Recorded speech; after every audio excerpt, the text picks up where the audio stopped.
Hello, and welcome back to another episode of International Immersion, a podcast that seeks to capture the combined experiences of people, culture, places, traveling, current events, living abroad, and everything that comes along with them. For today's episode, we have quite a special treat in that we have a number of people on today that's going to cover one of the pressing situations that we're facing in the U.S. now, and to a broader extent has international implications. And that would be what the situation or occurrence of hate crimes against Asian Americans that have been quite common recently, but are by no means anything new. So for today, I have four guests on today that each have a different insight and perspective that they can bring to the table. And it's my pleasure to introduce them. So I just want to thank you all for being on here today. And I'd love to see what thoughts and experiences you all have regarding this topic.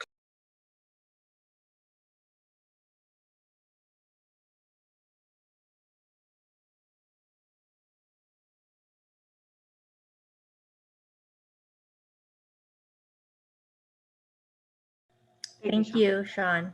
I guess I can start. My name is Amy Lee. I am the author of Snow in Vietnam, Snow in Seattle, and Snow's Kitchen. And I am a former Vietnamese boat people refugee.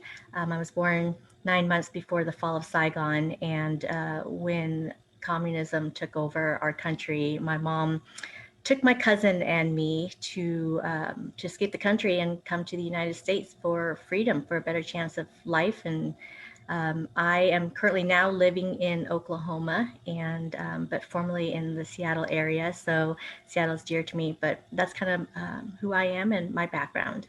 I also am from Seattle. My name is Jolene Jang, and I am fourth generation Japanese American and third generation Swedish and Chinese. And so I speak a little bit of sign language, a little bit of Spanish. And my mother, they knew some people out in the farm, so they didn't have to go to the internment camp. But she doesn't know Japanese because that was not the thing. In Seattle, there was a lot of signs of no Japs. And so I'm out here in Seattle, and I am the curiosity catalyst, and I help people get creative and innovative. I'm in the tech land over here in Seattle. So my name's April Doucette, and I'm actually Canadian. I actually live in Atlantic Canada. And so I actually first heard of Amy when she was actually on another show. And so we've been writing back and forth. And I just... well, thank you for being here, April. Her story is just, she's an amazing woman. And yeah. That's so sweet, April. I'll pay you later for saying that. You don't have to. I'm Lynn Thomas, and I live in the Seattle area currently and have for a couple of decades, but I actually grew up all over the country, was born in Minnesota, and spent the majority of my childhood living in 12 different states and have seen 49 of the 50 states. So I've definitely been around our country. And I bet you've seen a lot. I have. Well, thank you very much, all four of you, for the introductions. And you all have certainly interesting and diverse backgrounds. I mean, 49 of the 50 states, that's impressive. I think I've only been to about 20 or 25 so far. Well, I've had the opportunity to go to the 50th, but my son forbids me until he's out of college. Oh, that's too funny. But I'm sure you'll hit the 50th mark pretty soon. I'll get there. Well, that's perfect. Well, everyone, I'm really happy that we're here today, and we can kind of go into this topic from 4 or 5 different perspectives with each of our backgrounds and our own experiences. But to begin with, I think it's important to kind of present the topic and kind of give a little background on what's going on. So as we know, unfortunately, hate crimes against Asian Americans, they're nothing new, but they've been brought out more into the limelight recently because of a lot of factors, but they've always been there. So I think it's a little important that we kind of examine a little bit of the historiography, of Asians in America, just to kind of give the general audience, a little more of a background. So, like, historiographically speaking, Asian Americans have been here for almost as long as any other group, and of course, naturally, they've been mainly clustering on the West Coast. But due to laws and other legislative initiatives used by the U.S. government in the past, it heavily restricted or even excluded Asian Americans from coming or even become U.S. citizens. like the Naturalization Act of 1790, for example, exclude all non-white people from becoming United States citizens. And it wasn't really until the turn of the 20th century that you start seeing that to change with some additions in legislation. But even then, it really wasn't until post-World War II that you start seeing a lot more of the recognizable features that you see in the US in terms of policy toward Asian Americans. Now, I'm heavily generalizing here for the sake of time, but it definitely says a lot, and there's a lot of stories and a lot of perspective that can be analyzed on that alone. Yeah, absolutely. I mean, this is Amy talking, and for me and my family, we came to the States because of the Vietnam War. I am not only a congenital heart defect warrior, but also a Vietnam War survivor. And, hundreds of thousands of Vietnamese refugees fled their country to resettle in other parts of the world because of fear of persecution. And, I know that for us being new to America, it was starting over with nothing. We came here with just a gold bar, really. And that was it, and that doesn't even go very far. But there were language barriers. There were, trying to find a job. When you're in Vietnam, you could be a doctor or somebody prominent, but you come to the States or wherever it is that you're resettling to, laws are different. The language barriers and way to navigate through the matrix of things, the culture is different. And I think xenophobia has always been a part in our history where, if somebody looks different and foreign, then they must be bad. And I think for the Vietnamese boat people refugee, we had to swim upstream since, the war ended in 1975. So I'm sure Jolene has some history too with her being on the Japanese American side of things, but we've always faced that in the United States, unfortunately. You know what I'm curious about is I grew up in the suburb of Seattle, so in the North Shore District in Bothell, and I don't recall learning about the Chinese Exclusion Act or the Japanese internment camps. In college, I studied the Japanese internment camps on my own, but I was wondering, the rest of you, did you study that? Did you learn about that when you were in school? I would say that because my undergrad degree was in history, we did cover that. It wasn't my area of specialization, but I did have some coverage on that in at least one of my classes, although it was not, I'd say, very broad. But most people that I was in school with, they did not. Well, I'm just saying in school, not in college. No, school. Straight up no. White history was covered for the majority, and even Black history was whitewashed. Asian American history was primarily ignored in my schools growing up. Yeah, it was always about the American perspective from that lens, and everything was the helicopter view, right, of history. Which I'm glad to say that now, more and more Asian Americans are coming out to create stories through whatever platform they're using, whether it be through movie production or books or music or whatever art. It's definitely changing, and I feel like that we're changing the chapter of things. No, I definitely agree with all four of your perspectives, and that it definitely is more of a helicopter view, as you put, Amy, and it's more focused on more of the American perspective. I may have had a slightly different experience because I took honors U.S. history, where we did cover more and it was more immersive a little bit, but generally it's still stuck to that memorandum. Yeah, growing up too, it's like everybody would ask me, what is my point of view on the Vietnam War? And what am I to say? First of all, I came here when I was 5 years old and was fighting for my life. So the war was the least thing on my mind. But as you get older and you see movies from Francis Coppola or whatever, documentaries that really are very one-sided, the history through that point of view. And that's all I can say is, well, I don't have any opinions on the war, I do now, but... One of the positive things, which is the very few things will come out of my mouth around this, and so might as well take advantage, is I'm so pleased that there are more Asian American authors coming out of the woodworks, or we're hearing about them. And now there are book lists. I've compiled several of them as well. Like Amy on the call, and her story, her actually real story, and Lee Tran and her story, and there's so many more. I'm also encouraging Asian Americans who are public to make their My Asian American Experience. I put like a 12-minute Asian experience, just talking about, hey, I'm Japanese, Chinese, and Swedish. I don't have a language. You know, my name, I have a Western name. My parents cooked American food. And if I'm in a room with, let's say, white people or first generation Asians, I'm going to be more comfortable with the white people. And so just kind of saying, and I'm mixed. And so where does that leave me? So just kind of sharing their experience to show how diverse it is. So I'm hoping eventually when we have the spotlight, at least for this moment, that people will start to do that. So the majority of people can start to understand it. No, very well said. And, I think that's very true. Very true.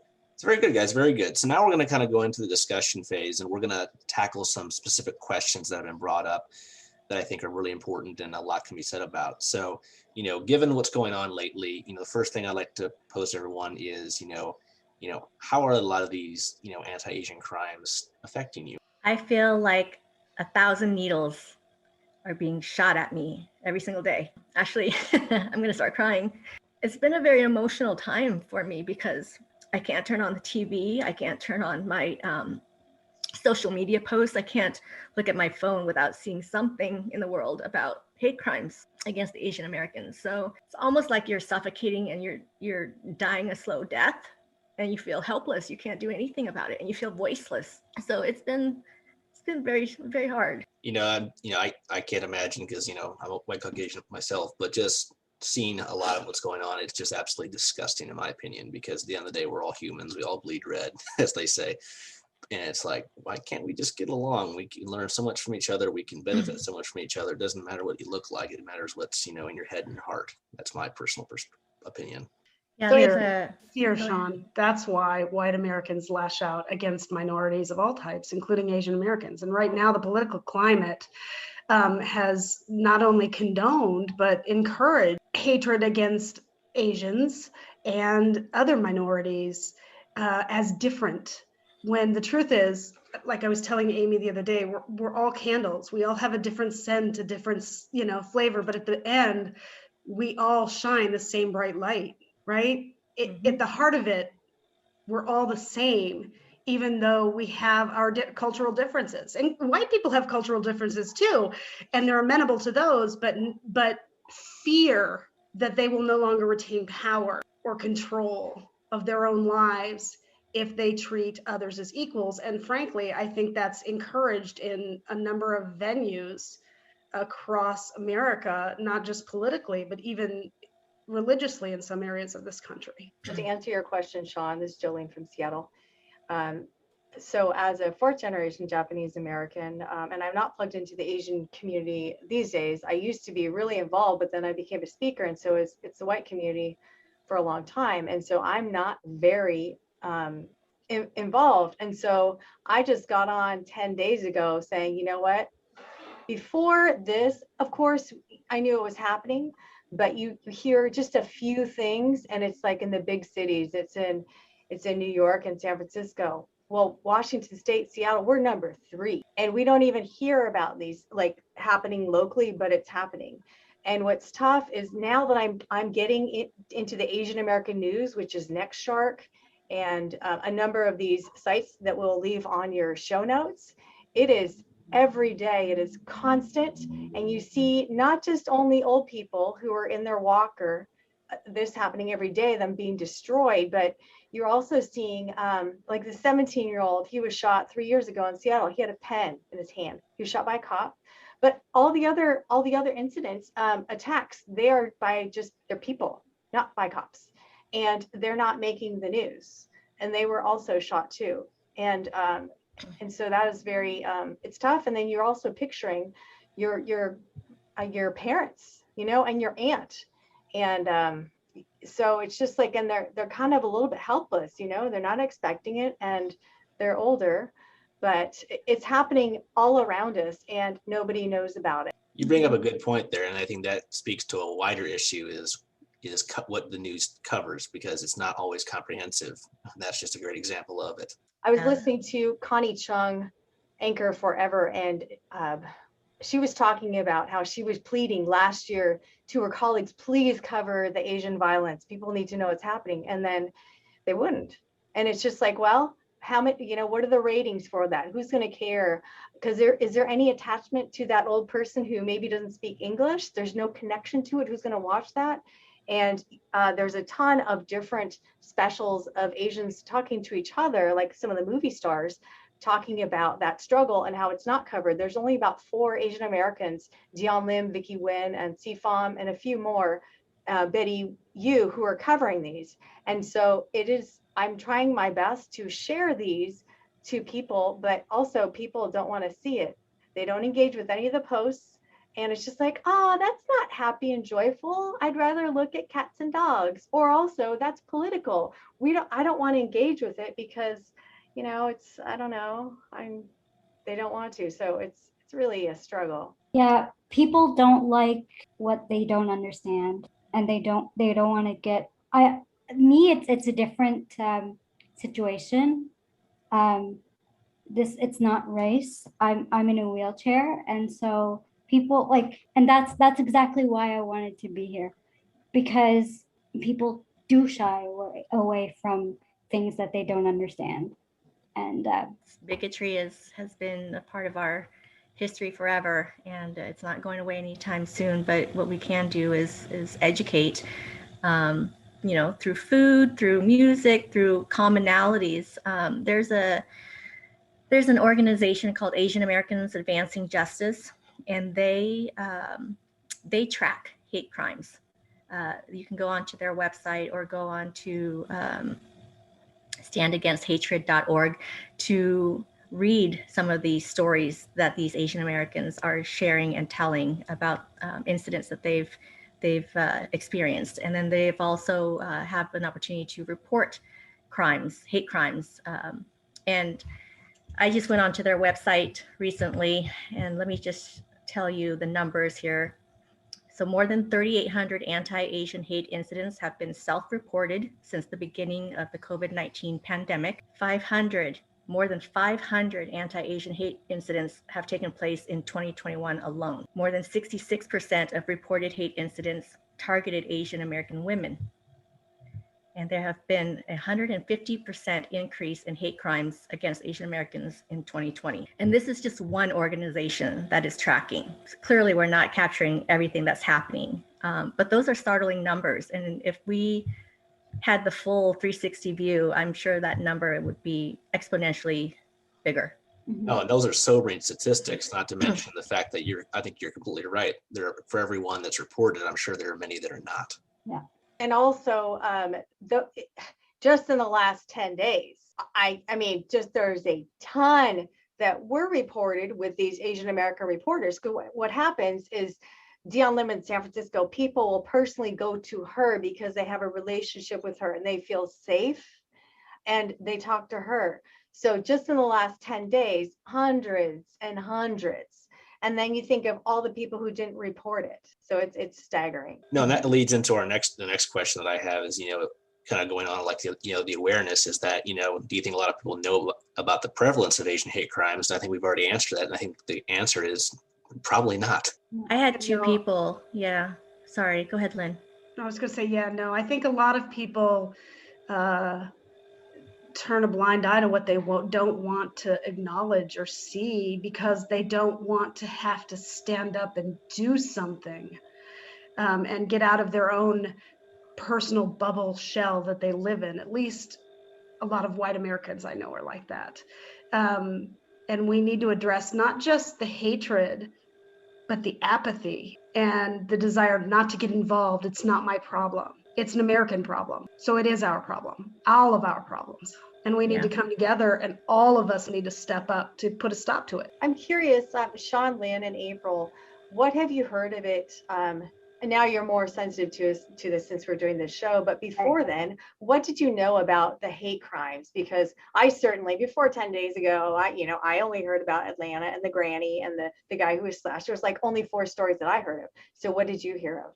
Exactly. I wasn't aware of. Yeah, I would say the same. I mean, I would say my experience is a little different because I've actually lived in Asia. I lived in China for 4 years and studied over there as well. So that kind of gave me a little more insight, at least on an international perspective. So when I came back, it made me a little more perceptive, I would say, to more Asian type topics. Pardon the way of saying it, but that's maybe a little more aware. But compared to most people around where I live, because where I live in central U.S., St. Louis area, majority of the population is white Caucasian. So, but my range of knowledge is certainly a lot more than most people I know, by far. One of the things I was set up an event called How to Be an Asian Ally, which I'm going to be doing on Thursdays. And one of the guys is from Nebraska. He's white and from Nebraska, and he's line dancer and white guy, and he doesn't know any Asians. There aren't many there. But one of the other guys Googled his city and then saw that there was a Chinese church there, and then what were those little fake bomb things called? Cocktail. Molotov cocktails. Yeah. So that was one of the stories. And so what I encourage you to do is to Google anti-Asian hate crimes in your city, or Asian hate in your city, and see what's there, because there likely is something. And also, it may not be reported, but you can also see what are the Asian organizations doing, because likely they're doing something, but nobody white knows about it because there's no connection there. And so what I'm trying to encourage people to is to localize it, because people won't care about a stranger in New York, even if they feel bad, but there's no attachment to it. So to be able to share with them, hey, this actually happening here? Oh my gosh, I had no idea there was even this group here. No, very well said, because if you're not personally invested or have a connection, it can kind of just fly right by you. This is a little off topic, but a great example is one of my colleagues from grad school who I met in China. He's from Myanmar, and I've been talking to him, and he's in the middle of the protests. He's seen people get killed, and the news in Myanmar. But it's like, yeah, but I have a friend over there, and I talk to him on the phone every now and then because I'm worried about him, and he tells me this. It's different than watching the news, and I think that analogy kind of taken to this. If you have no context and no connection, it's not going to really register. Oh, that's terrible, but so I'm going to continue on with my day. But if you know someone it's happened to, or you have friends or have some connectivity, that makes all the difference. And if you can raise awareness before there's a beat down, changing your Facebook frame, sharing an article of what you learned today on this call, and then saying, oh, that was so interesting, I didn't realize this, blah, blah, blah. Did you? And send that with an article and also with training, because maybe you have a white network and maybe there's no Asians around, but somewhere there is. And to try and before things escalate, to try and say, hey, this is important and we need to pay attention. Yeah. No, very well said. And that kind of leads into another point is, have any of your friends reached out to you about this? Because I mean, from my experience, from my friends who are not Asian, none.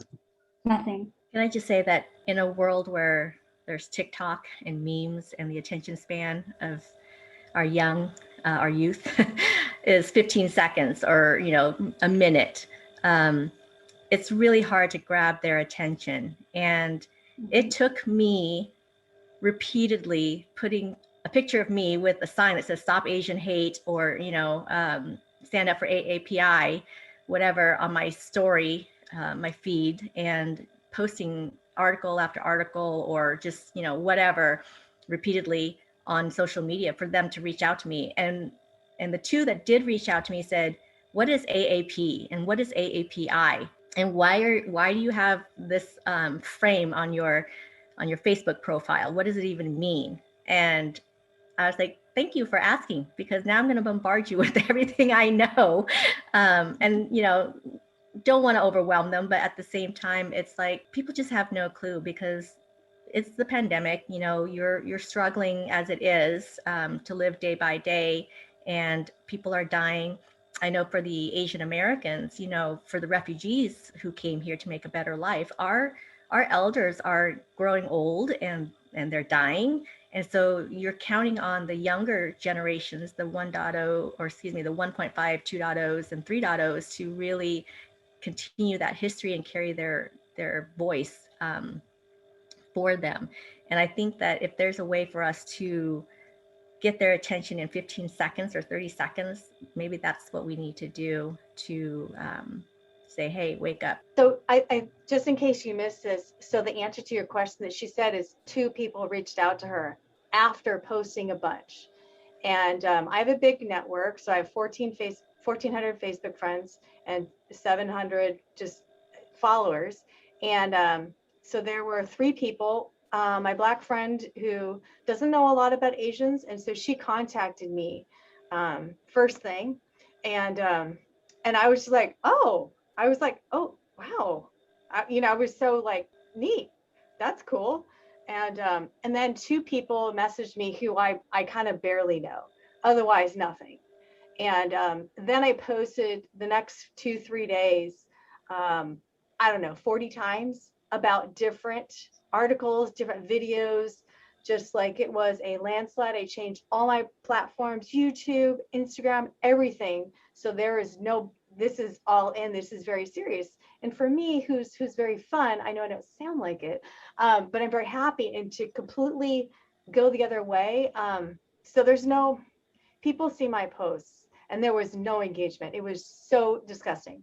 And let me read you a few things. So I'm on this group, Asians Now. It's 13,000 Asian Americans talking. Oh, well, also some Canadians and Australians too. But this one really was helpful for me to see. So one of the people posted, hey, just a temperature check. It's been an exhausting week. I think one of the hardest things was not hearing from my white friends.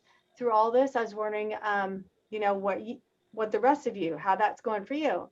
And then another person says, I did check of 30 white friends and 28 didn't hear of the spa shooting. And, another person's like, oh man, I think that my friends are blank, terrible.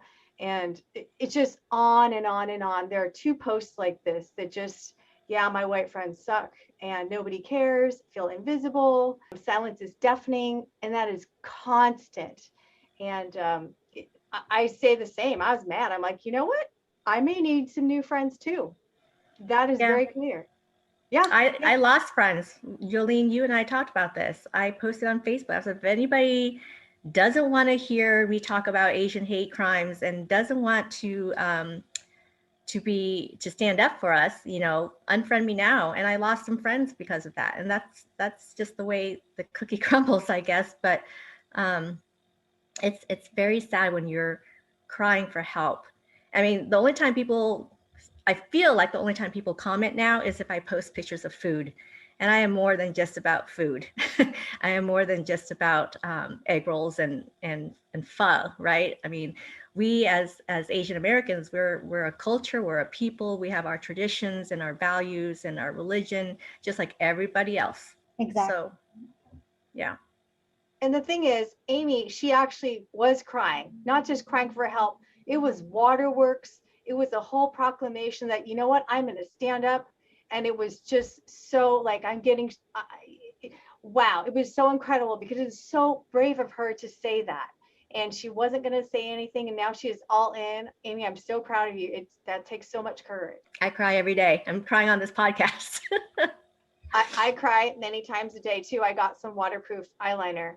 So between all my interviews that I can be okay. So the silence is deafening. And so here's a quick thing.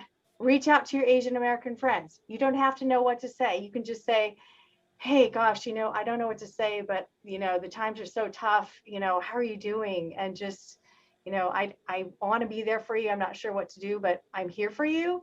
And at least anything, because it is so very few people out there who reach out to us. And I've talked to several people as well, same thing.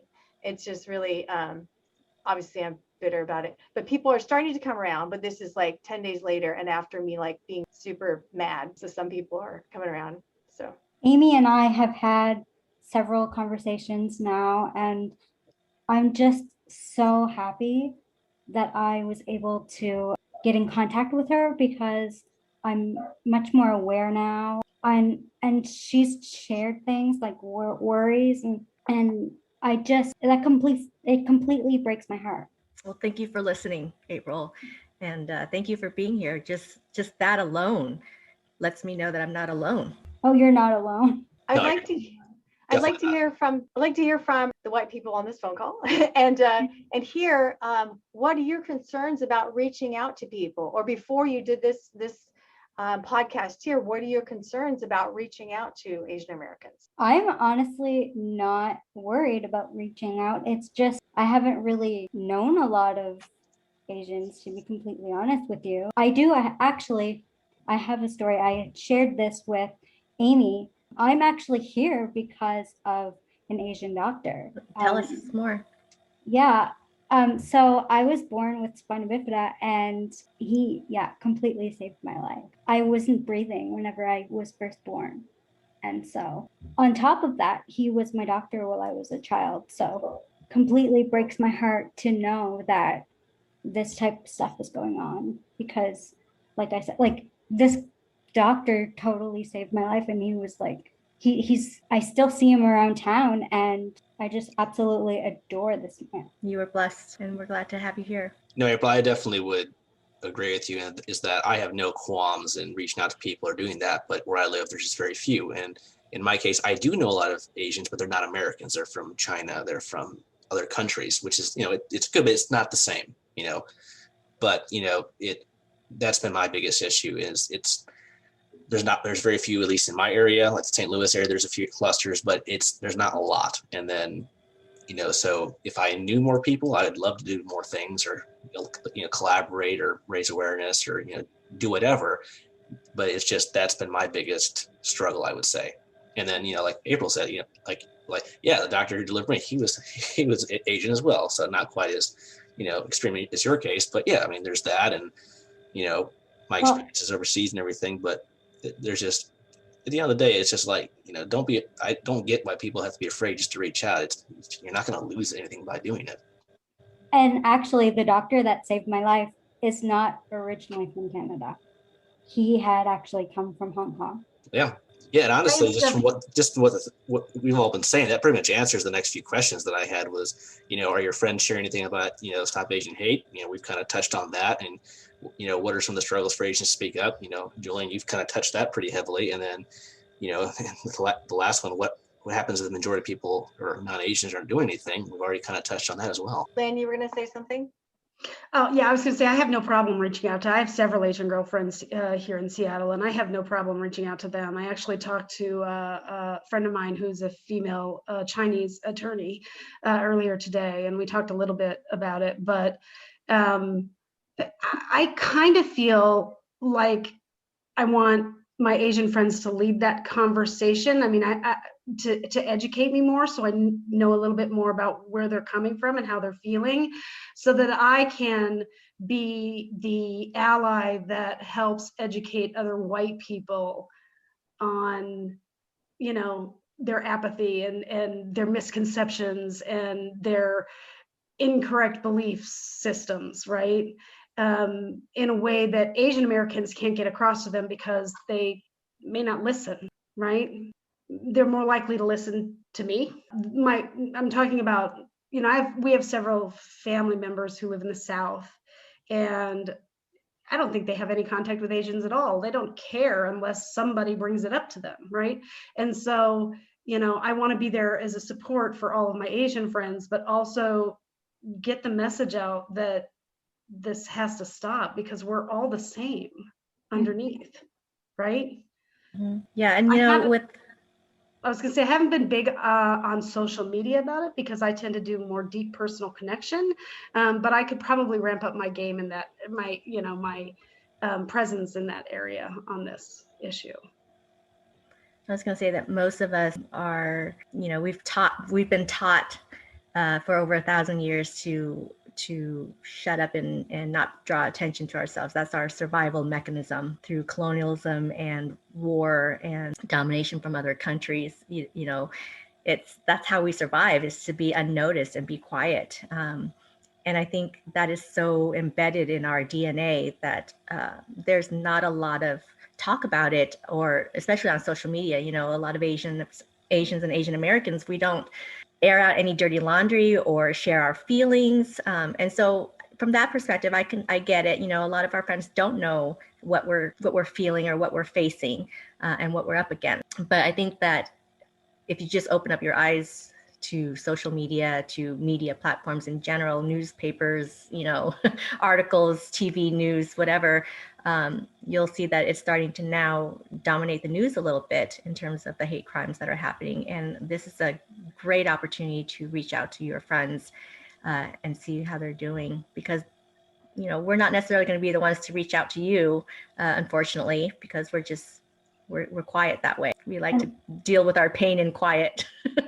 I was telling Amy today that I'm completely speechless about what's been going on, but I have to talk. Yeah, and that's what we need. That's what Jolene and I and all of our AAPI community members need, is someone to help be our voice and amplify that, use whatever platform that they have to share our stories. And I always encourage people to read books that are by Asian authors, because they won't shy away from anything. They will tell you the way it is, and the experience that they had through their memoirs or through their books, and the good, the bad, and the ugly, right? You get everything. And I think you make up a good point, because I've had some Asian friends that, I've not necessarily on this issue, but other issues, I try to talk to them, but it's very difficult for them to kind of open up. At least a couple of my friends that that I know, and I think what you're speaking to, Amy, kind of gives a little more background on that. I kind of figured myself, but that definitely, I think there's that element, because I found it's a little harder for them to open up as opposed to some other friends who are, not Asian. Yeah, and some of us have. I found that to be true as well, Sean. Very stoic and Yes. hard to draw out, with a few exceptions like Amy. Amy, I was relieved to see you post that video and really shine a light in a way that was very easy to connect to you and your vulnerability and your fear and your worry and your concern. And I think we need to see more of that from the Asian community. Yes. And Amy, that took so much courage, though. Just know how much courage that took. I know 4 people, 4 Asian Americans who are talking, who are not activists. And so a couple of things. So let's say you're saying the Asians, it's hard to get what they're really feeling or talking. For example, my friend's 98% white, and I have needed to vent a couple times a day. And I'm so mad. I'm mad at all the violence I'm seeing and that nobody knows about it. And I post all these things. Last night I posted, this is in San Francisco, this Asian couple was robbed and tied up. And then the little girl who's 7 watched it. You hear her little voice and see her little face. And then the robber's like, you know what, if you do anything, to the parents, he's like, I'm going to shoot your daughter. And I'm like, I'm going to share this and say, hey, do any of you parents? And nobody, of course there's no engagement with it.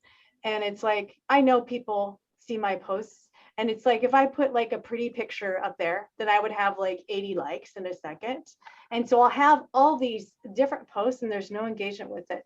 And I get frustrated because I'm like, oh my gosh, my friends are they're BLM, they're LGBT, they're vegans. I mean, they're women's march, and then they're silent. And so I need to vent. I'm like, oh my gosh, who Asians can I call? I don't know. And then I'm like, okay, well, do I have some white friends who are a little bit more woke? Because my good white friends won't understand. And then, oh, you're overreacting, and oh, you know what? People care. They're just busy. And so hearing excuses defending other white people is not what I want to hear. Yeah, that's the apathy. Yeah, I hear that a lot too. I post stuff, oh, I'm busy, blah, blah, blah. The busy thing is used all the time. Busy is an excuse for apathetic. It doesn't affect me, so I don't want to get involved. Bad things happen, but, and it's dismissive and yes, hurtful and ignorant. And I find it, frankly, quite maddening. It makes me very angry. Yeah, and I would say it's I'm very, believe it or not, I'm extremely positive. I know that's a hard one to swallow right now, but I am. And so I'm posting all these things that are true. And a friend of mine was like, that's, stop Asian hate. It's so negative. And so she posted, start Asian love. and it was a yellow background, to reflect my skin. And then and when I see Asian love, I'm like fetishes, all the white guys that go over to Asia come back liking Asian women, which, okay, that's a thing. But it's like, I think of that. So Asian love is that's not helpful. And then also it's like, that doesn't recognize the problem, that dismisses it, that says, hey, let's just do kumbaya. It's not really there. And it has no action items. And so we need white people to understand this, the do-gooders, to like, so that's why some of us go to our white friends, because then we'll be like dismissed and like, oh, you're making a big deal out of it. People care about you. And like, just kind of, so that's one of the reasons. I've only heard you a few times, but I can honestly say, like, I know you're positive. You're just very passionate. And well, I appreciate that. That's totally okay. Like, keep talking. Yeah. And then another.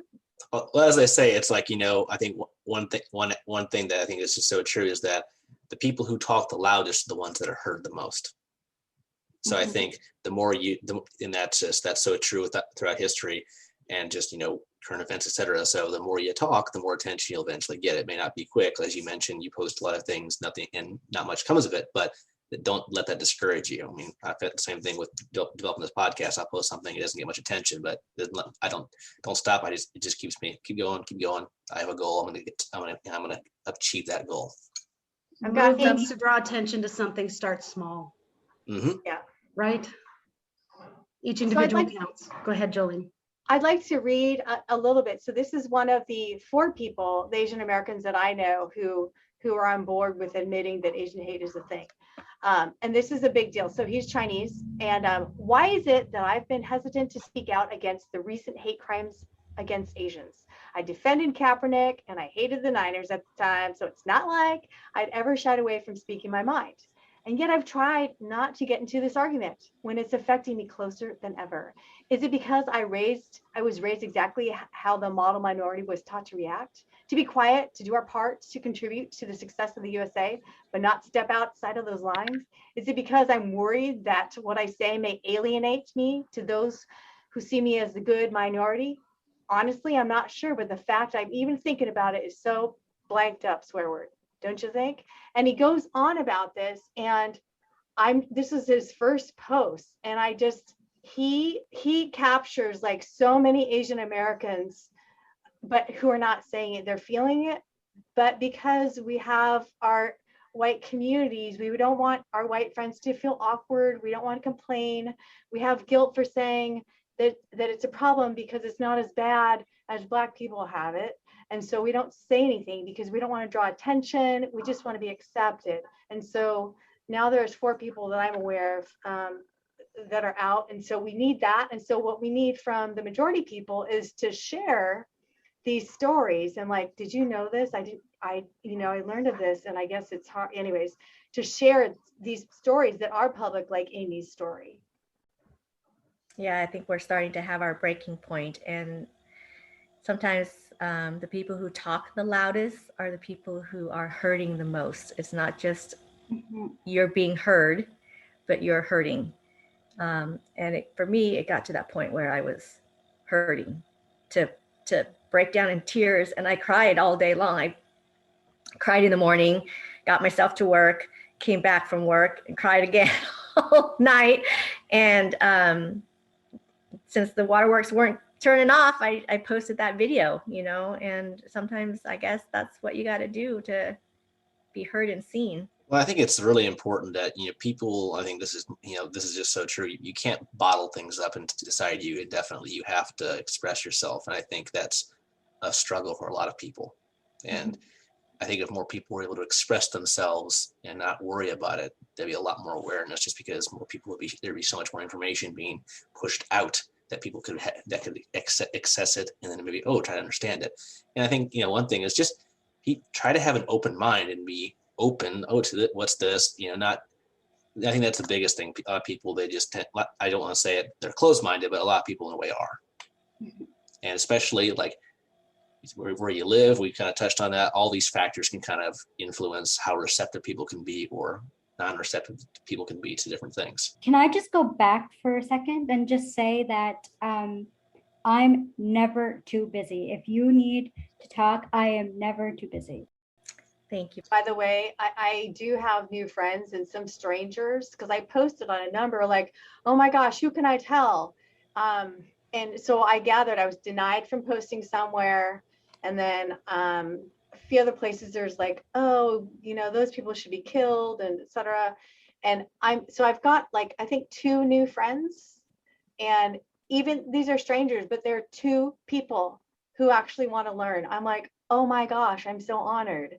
It is, unfortunately, they're just 2, but at least I value that. And as I go through the day, through ups and downs, oh my gosh, I know that those 2 people, I've got Amy there.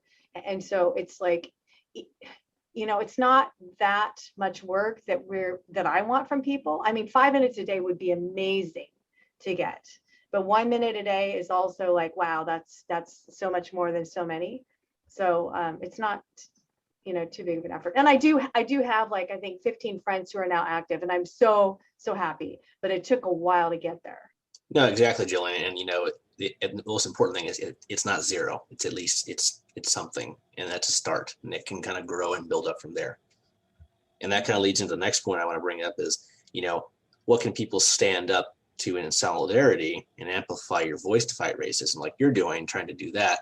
So what does everyone think that people can do to try to maybe stand up and maybe form a more solid front and, raise the voice? So there's a bystander intervention virtual training that is hosted by the Asian Americans Advancing Justice group and also Hollaback. I would encourage people to jump onto the Advancing Justice website and take a look at how they can sign up for this training. There's training all the way through end of May, and I'm sure they'll add more training as the interest level goes up. But that's one start. Is just to get to educate yourself. Mm-hmm. And all the training is free, by the way. I did an interview with Lisa Kay, Everyday Gay from Wisconsin, and she talks about the ABCs of LGBTQ+. And when she moved to Wisconsin, she and her wife were thinking, gosh, where should we live? Where are we going to feel safe because we're gay?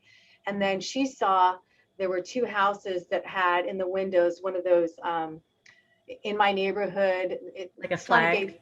It's not a gay flag, but just like we accept everybody sort of thing. I can't remember all the phrases. And they were like, oh yes. And I think that's a great example of one of you had said you had changed your Facebook profile page. Oh, actually, Amy said that. Your profile picture with a Stop Asian Hate. I see very few of them out there. But so when I see that, I'm like, oh my gosh, somebody's safe. Somebody's safe and on my side. And as Amy mentioned, people ask, what is that? Because a lot of people don't know. And so you can start a conversation, but also showing us Asian Americans, maybe who are not saying anything, like, oh my gosh, there's a person who's safe. And so just, and that takes about 30 seconds. You just click on like, let's say my name, and then you can just add the frame. So that's something that's visible, because what happens, let's say, Lynn, you do one-on-one conversations with your Asian friends. However, the rest of your white friends, they may not know that about Stop Asian Hate. And also your Asian American friends who you're not talking to may see, oh, anyways, it's I understand your point, Joey. Yeah, no, I completely understand. Mm-hmm. It's just one simple passive way to stand up, right? Is to change your profile picture. Yeah, 30 seconds doesn't take any time. Exactly. Yeah, it's like, and I think you don't have to reinvent the wheel to try to make your point. You could just make something simple, make a post, change a background, or just do one thing you haven't done before, just one click or one addition. Yeah. And when you do share Asian American voices, like mine, Jolene Degas, is just like filled with a bunch of stuff, and Amy's sharing too. And actually the video that we and I did together, it was powerful. I've got some good feedback on 2 of my friends who watched that, and Amy, it is so powerful. And so when you share the post, it is is imperative that you say, this is a video that really opened my eyes to blank, blank, blank. You know, the moment that she started this, because people need to know why they should watch it. They don't want to watch it. They'd rather watch Netflix or do something else. So you need to encourage them. And then there needs to be an action item. So share this because of this, and then have the training at the hashtag and the training. Otherwise, there's no endorsement. They're like, oh, we don't care. It doesn't affect us. I actually, oh, go ahead. We all the same thought. We all the same thought at the same time. We're same thoughts. Go ahead. I didn't want to hog, but so also learning how to be an Asian ally, and that is very different. I did an interview yesterday with another gal. She talks about how to be a Black ally, and how to be an Asian ally is quite different. And so I'm doing workshops on that on Thursdays as well, because it is very different. But I would say number one thing is learn about, go to the Asian American sites. There's about 4 of them, and just take 1 minute and look at the different Asian hate things that are going on, and then watch some of the specials. PBS has a special, and there's a lot of YouTube specials. There's Hollywood people talking, and I have 2 Asians talking also, and then get the training like Amy mentioned, and then start talking about it. Mm-hmm. Yeah, and you can also, you can go big or go small. You can donate also. There's a lot of charity organizations out there who you can donate to, and they support the Asian American community. There's also, like I said, as being an author, you can just read books about our plight and our history to learn more, and hopefully build some empathy and sensitivity around our culture. Amy, I think you touched on a very important thing. The world, and we need a lot more empathy these days. Definitely. Because that's one thing I think that I just do not see in a lot of people. And I hate to say that, but it's just, if people were more empathetic, it would be so much better. With the rise of social media comes the narcissistic me kind of stuff. Rather than looking outward, we're spending so much time looking inward and wanting to be attention. And, a lot of the young, I have a 16-year-old and a 19-year-old, and a lot of the young people that they went to school with are all about the me, right? And all over social media, trying to be YouTubers or, whatever to get attention to them so that they can make money instead of actually caring about our world. And my kids both don't have much of a presence on social media because they both want to give more to the world, but we need to encourage our youth to look outward rather than inward. Or it's only going to get worse, right? Oh no, that's so true. I see that all the time working in an educational setting myself. It's the instant gratification. It's like, what can I get? How can I get it? How quickly can I get it? Who cares about anyone else? And that is an unfortunately growing trend, not just here, but globally. I've seen it overseas as well. And, people need to, I think parents need to instill more in their children that, hey, it's not just about you, but at the same time, there are so many factors influencing this. And like you said, unless more action is taken and there's more initiatives done to help combat this, it's just going to get worse. Parents have a larger influence than they think sometimes, though. Really, I'm telling you, my boys, they both are actively care about, and I raised them to believe that everyone's the same, right? We have our differences on the surface and our different backgrounds, but inside we all want love, family. We want to do well. We want to be whole. We want to be needed. We want to be loved, right? And that's what's important. And so everyone should be treated the same. And they do that, and they're active. Particularly my oldest son, he's very active for women's rights, for LGBTQ, for Black Lives Matter, for Asians, because I've raised them in a culture of acceptance for everybody and that we're all equal. And so their peers did not win that battle. Does that make sense? Oh no, very much so. So there's a couple of resources. You mentioned your kids. By the way, stopasianhate.info, and there are Sesame Street videos, and there are also PBS videos, K through 7, 7 through 12. And so there are a lot of resources. Netflix is doing a fantastic job with a number of their shows that include Asians in them, or like 4 to 8 in each show. Atypical, fantastic show, and Social Distancing, Cobra Kai. So those they're really fun and entertaining.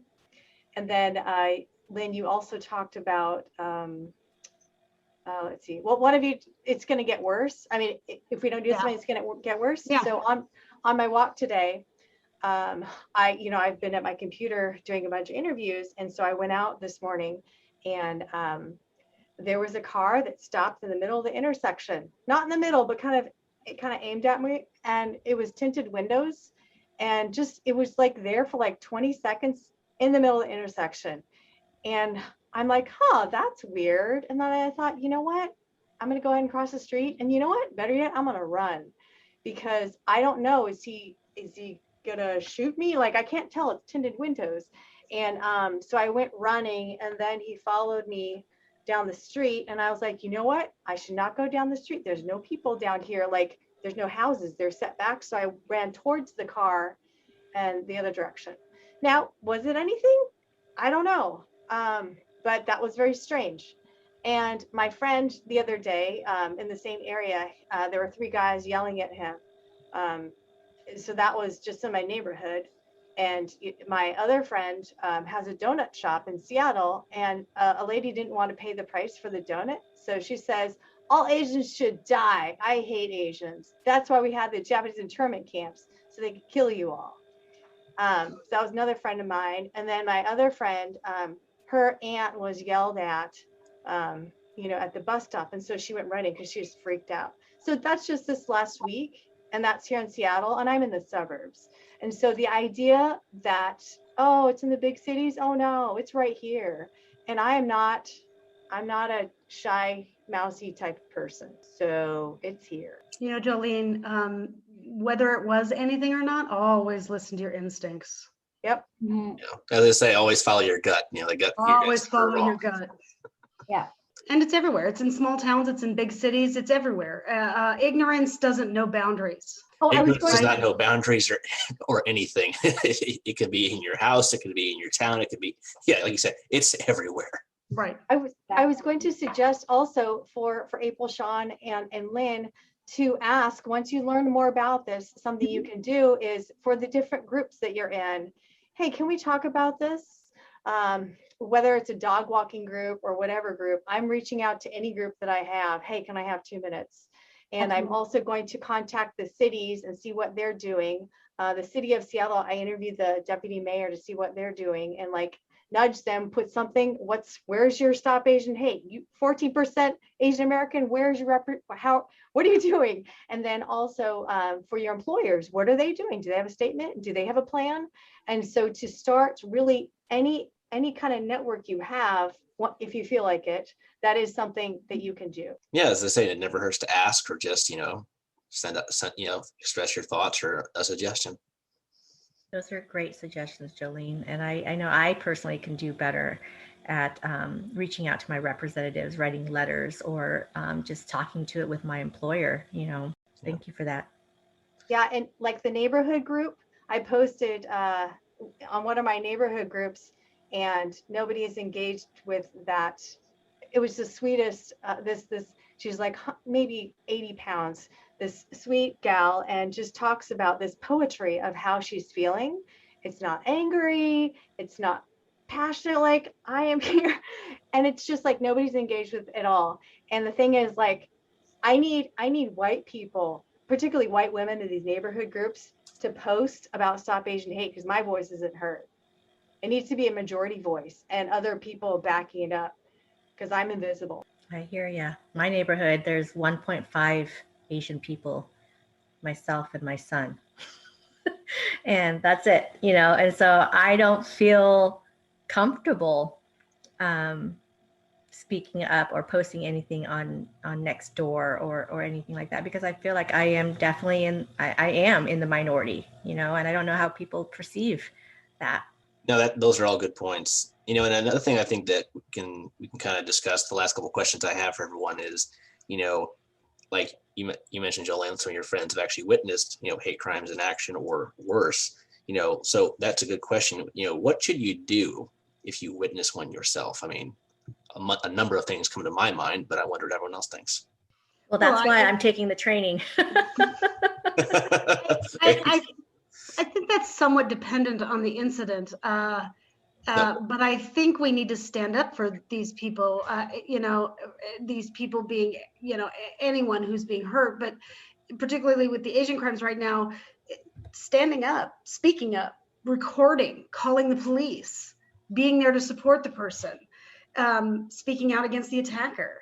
This is one instance where actually videotaping and speaking up at the same time and then posting it is not only important, but valuable, right? I think the last thing we need to do is stand by, watch it happen, like that scene in New York, which horrified me, by the way, with the security guards who stood inside and then, didn't do anything as they watched this woman being attacked. It was unconscionable. Yeah. Unconscionable. There were 3 of them and they were security guards and they did nothing. I would not have done nothing. That video. As a single female who's only 5'4", I would have gone out there and attempted to stop the man. Right? I just, even if it is by yelling or, drawing attention, right, to the attacker themselves. Especially the fact that you have people whose job it is to maintain order, security, and protect people, and they're completely discarding that duty. I mean, that's what kind of just boggles my mind. It's like, yeah, that was totally unconscionable. I mean, well, Lynn, you haven't seen the one also same day. This was in this is also in New York, and this is the subway where there are 15 people watching. And this person, I don't think died, but in this video, it was on TikTok, and then I saw it, but then it was gone. And then TMZ picked it up. I think it's out there now, but subway in New York. I'm not sure if you want to, Amy should not watch it. And I'll look it up. It's pretty harsh. And so you have people watching like big time. And so one of the things, because I had this interview with this cowboy who says, well, I was in the subways and that's a tough call because he's a big guy, but you're in a contained space, etc. And so having this training, I holla back, which I heard was excellent.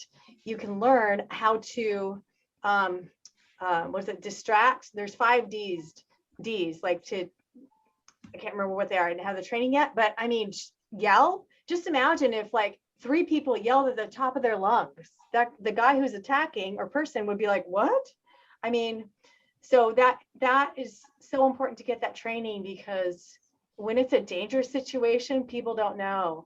And one of my friends, and people are afraid, Jolene. Yeah. Being the first, here's the thing. There had to be several people in that crowd that wanted to speak up or say something, but were afraid. And sometimes it's the best thing you can do is be the first person, because there will be people behind you.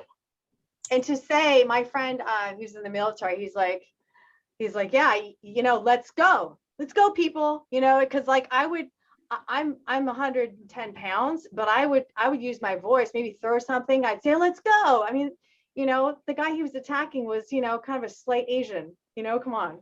So. And just so you know, the 5 Ds are distract, delegate, document, delay, and direct. Thank you. Yeah. For me, I think I'd also add, like, I've been listening to you guys a lot. So like, I may not have talked a lot in this time, but I've been listening, and the thing is to really listen, to hear it, and to do something about it once you really hear it, because not doing anything is not going to change anything, but doing something might change a little bit at a time. Yeah, exactly. It's it's about accomplishing something or just doing something, stopping inaction and just creating some momentum in some way. Mm-hmm. Yes, and thank you, April, for being here. Absolutely. Yeah. And then that kind of leads my last point for our discussion today, and I think this is probably the most long, or what the one with the most longevity is, like, how should you talk to your children or, to children about this and, about what's going on? Because, that what we always say, next generation has hope and other things, as we like to say. So how do we address these types of things with them? Well, I think we lost Lynn, but she can probably tell you when she comes back on about how she's addressing it with her children. But I have the one son who's turning 12 next week, and he's half Asian, half Swedish. And I will tell you that I don't shy away from talking to him about what's going on in the world. I certainly don't shy about what's going on with me. The person who he loves the most, I share everything. And so every day we say, how was your day? What was one good thing and what was one bad thing that happened in your day?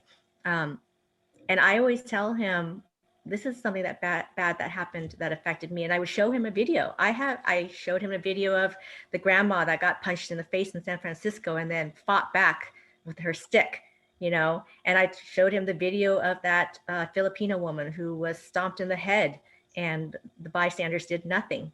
And it broke his heart. But again, some people may disagree that was a little too violent for me to show my son that. But first of all, he's very mature for his age. He's very empathetic.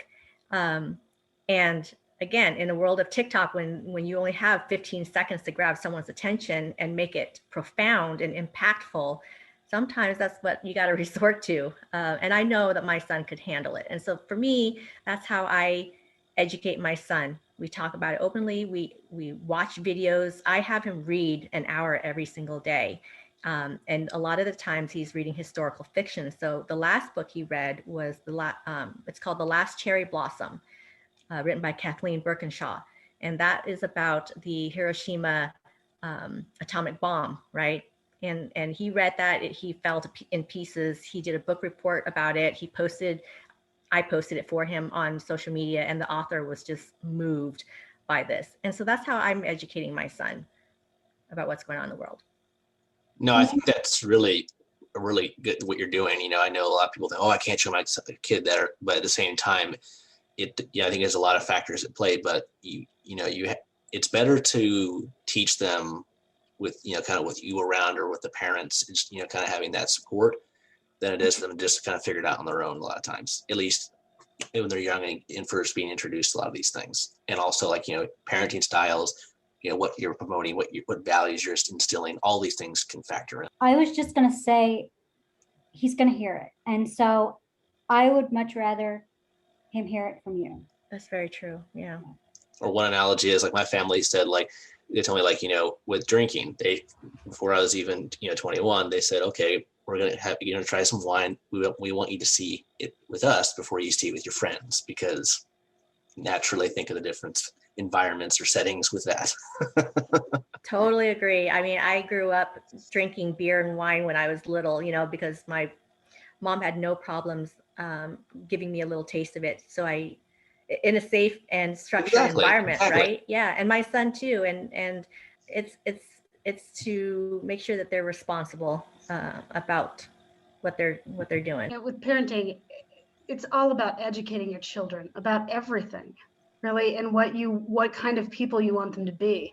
I have, for my kids' entire lives, pulled news out of the news of injustices of all types, and not just injustices, but relevant news topics, but particularly injustices, and have brought it to the table for conversation, starting from when they were pretty young. And of course, you have to speak at their level at the time. But because of that, my kids are well versed in a lot of areas that their peers aren't. In fact, my youngest son brings his friends over and says, "Hey, talk to my mom." Mm-hmm. Right? She'll help you. If your parents won't talk to you about it, my mom will. Yeah, we need that open dialogue, that honesty. Yeah. It makes your kids much more aware of what's going on around them in the world, and much more compassionate as individuals. I think it's just exposing them and making them want to learn more and be open to things is really important, because a lot of kids, I don't have kids, so I can't speak from personal experience, but just from people, sometimes what I see or observe, it kind of goes back to that all about me and I, because they haven't been shown or taught about, a lot of these elements that, you both are discussing. And it's kind of sad, because if only they would have had a little different upbringing, or they've been exposed to things in a different way, or I think parents can make things interesting to their kids, like engage them in all these other things that can apply not just this, but so many other things. Make it engaging, make them want to learn and want to contribute, because that's going to foster a lot of other things. At least that's my experience with how I was raised, and then from what I see with some people I know who have kids. Well, outside of parenting, I want to add that we have an education system here where I live. All of the third graders, they go through and they have to opt in, or they can choose, their parents can choose to opt them out, but it's relatively rare, in that they spend 2 days where the teacher divides them into groups, brown eyes and green eyes or blue eyes. And she spends the first day being prejudiced against all the kids with brown eyes. They have to be in the back of the line. She doesn't call on them, etc. And then they have to write down that experience and how they felt about it. And they talk about it. And the next day she does it to the other group of kids. So they all get an experience based on their eye color of what it's like to be discriminated against. And frankly, I think it's a beautiful thing. And I frankly think all students should have to learn that across the nation. That alone helped both my kids see how unfair it is to judge somebody by something over which they have no control. Yeah, I think there was an article or a story about that, Lynn, and it might have been from a teacher back in the 50s. I could be wrong on the period, but that's where that started. Originated, yeah. Yeah, yep, and I agree. Yeah, it kind of goes back that you don't really, you don't really know what it's like unless you've actually experienced it. And I think that, that I'm actually experienced it, it's kind of like oh, that's what it feels like. That sucks. Yeah. Yeah. Kind of bluntly. My oldest was like, I hate the teacher. She's mean. And it taught him a lot. In 2 days, he learned more than probably a half a dozen talks might have had, right? Yeah, there's no education like experiencing it. Well, and he also learned the power of privilege in that 2 days, right? Yeah. And how it can be detrimental. That's very true. But a very unique, and I definitely agree with you that would be a great, that or something similar to that, because it should be used everywhere.